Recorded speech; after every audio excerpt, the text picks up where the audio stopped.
Hi, I'm Cinema Siren, guiding film lovers through a sea of celluloid. Today, How to Train Your Dragon 2, because the first one was so wonderful.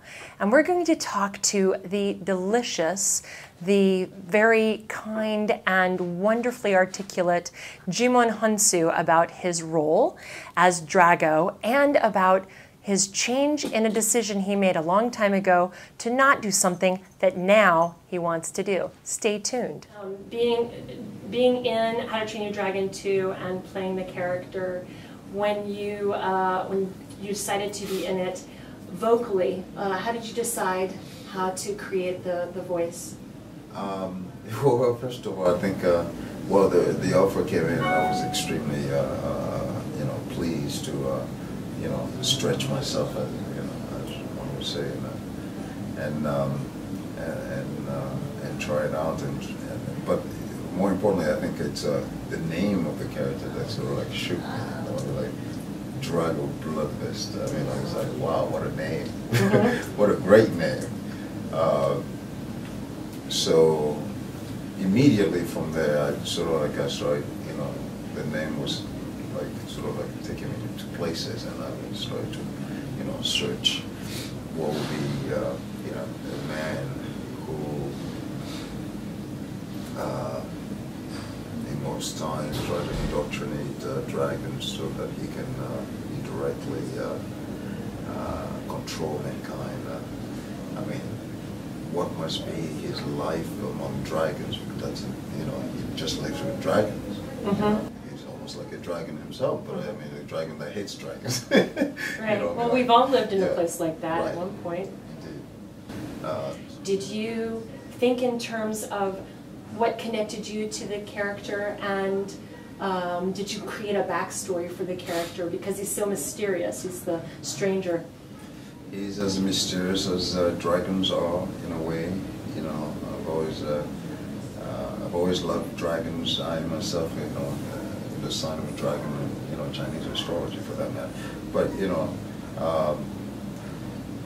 I thought dragons are fascinating creatures, and for Drago, I thought he somehow must be somewhat interesting to have such a to be so devoted to controlling dragons. There's something that's interesting about his upbringing, or certainly his default system in life. The worse environment I can create for him, the better the understanding of his downfall. And in a way, it seems like he's trying to, like a phoenix or like a dragon, come out of the fire, in some way, and whatever. If you can't find a way for a solution that seems peaceful, then fire sometimes is the next option. Yeah. Did you take your son to see the movie? Of course, because he was with me a couple of times when I went recording. And, oh, neat. Yeah, he was like looking at me and he's like, "Want to try to figure out what you doing in that booth? Just the mic and you screaming, making all those sounds." So when he came to premiering the film in Cannes, I took him along with me, and so he saw it for the first time there, and he saw it again this past Sunday at his premiere. Were there favorite moments in the movie for him that you found? Oh, I'm sure there was some great moments for him in the film, because he was just like sort of full of questions, while the film was playing. I'll explain it later. But he had a great time. But he could care less about my character. I mean, that didn't. Yeah, Baba was. Yeah, so that didn't phase him. But so I had to brief them before we, went in to see the screening, because he didn't quite know which character I was playing. So I just wanted to let him know, kind of like the way we play at home, where you're playing, you're the superhero and I'm the bad guy, so I'm the bad guy here. Said, okay. Is he usually the superhero? You're usually the bad guy? Yeah, I know. Yeah, he's always the superhero. I'm always the bad Nice, guy. that's a good dad. So that's how we play. So do you remember when you were watching it with him, did you think about, because I know you weren't a father when you did Blood Diamond, and then when you're watching the movie with him, you're starting to think about that experience, that knowledge, and you know, what it means to... Yeah, and then, but interestingly, I think, you know, obviously the understanding gets better when you have a kid of your own, you know, eventually. But I think the essence was so vivid in me anyways, you know, even if when I didn't have a kid, when I was making Blood Diamond, so I was always, you know, around kids anyway, growing up, because, you know, I mean, in Africa, you know, it's one big family. The minute you start walking, you take care of the one that's crawling, you know. So it's kind of like that. So we've always been, I've always been very, you know, connected to children. Yeah. What is it that makes you choose the roles that you choose? Because one of the things I think is really cool is that when I tell people that I'm going to interview you, I always know you've got such a wide variety, such an interesting filmography, that if they don't know one series, one sort of movie, they'll like this other kind of movie that you've been in so many different kinds. So what is it that makes you, yeah, it's a really lovely thing that you have so many different, and all a lot successful too, yeah. As you were asking me the question, I almost wanted to say maybe the films choose me, but interesting. But you know, we're all very hungry in Hollywood, and we all, you know, desperately need some of those great stories that you know come around. And Amistad, as much as Blood Diamond, everybody wanted it, you know. You know, so I'm extremely you know, grateful to have been chosen to portray those characters. But again, at the same time, you know, it's what you have available and what's available at that moment. You know, right? So as much as you know, you want to have an amazing career and have a great choice of films, but again, you're only limited to what's available. That's what I'm trying to say. But so again, I mean, but again, you know, those films, and I'm attracted to those, you know, type of stories that moves me, yeah, that are deep and moves me, that are, you know, profound. I hope you start directing, actually. As much as I love you in front of the camera, I would love to see you behind the camera as well. You should think about that. I think you could do some really interesting work as a director. I have been. Have you now? You would care to share? You mean the documentaries you've worked on, or do you mean you're moving in the direction of doing directing? I eventually read a story that made me.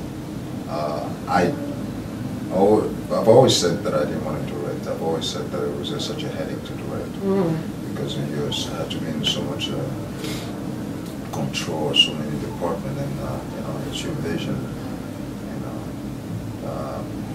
And I think great filmmakers are great storytellers and great communicators. Not just I mean, it's one thing to be a story, you know, by yourself you can tell stories and, you know, have a one-man show, but it's a different when you have to guide a group of people to really tell a story that you see, sort of how you conceptualize that story. And I think that's the directing and communicating your vision to various groups of people, which everybody sort of comes in with their own preconceived ideas about what the story should be and how I should look or this. So I find it a little, you know, daunting. Daunting. And yet you have a presence and you have a clarity that would be perfect for that kind of job, I think. Yes, the clarity can almost like be too, when you're too clear, it can also be. But anyway, I mean, it's great to be able to, you know, I mean, I read something that really made me want to direct, and so that's why I was going with the story. But eventually, I will eventually direct, but when the time is. When the time is. Yeah. Well, until then, and even after that, I'm sure that you'll be in some other wonderful movies, and I love this. I think everyone should see How to Train Your Dragon, and you bring such a depth and truth to your character, and it's my favorite. Dean was funny when I said it was my favorite of the year. He said, "Well, it's after the year." I said, "It's going to be hard to beat." Wow, thank you. But I mean, we're lucky, but more importantly, I think the story as it is translated into today's society very, very well. Mm-hmm. You know, a mother who's neglected, you know, somewhat, one could see it like that. You know, ran off. I mean, was captured by dragons, but never thought about coming back, and you know, and was raised and well balanced by the father. You know, I mean, the son came out. Hiccup doesn't look too bad. I mean, he looks quite well balanced. You know, and so you have those themes and themes of acceptance and tolerance also, you know, that plays throughout the story, and I think that speaks loudly for, you know, obviously educating the young generation, and also, but also us adults, you know, we understand that. It is for everybody. It's absolutely, I say it's like a live action movie, but pretending as an animated feature. Thank you so much for your time today, and good luck with the movie. It's just such a beautiful film. Thank you so much. Thank you. And I will watch you when you direct. Yeah, I will go. I will promote Hopefully you. we'll for talk. Sure. Hopefully we'll talk. Oh, absolutely. Yeah, I'll be the first in line. Absolutely. Thank you so much.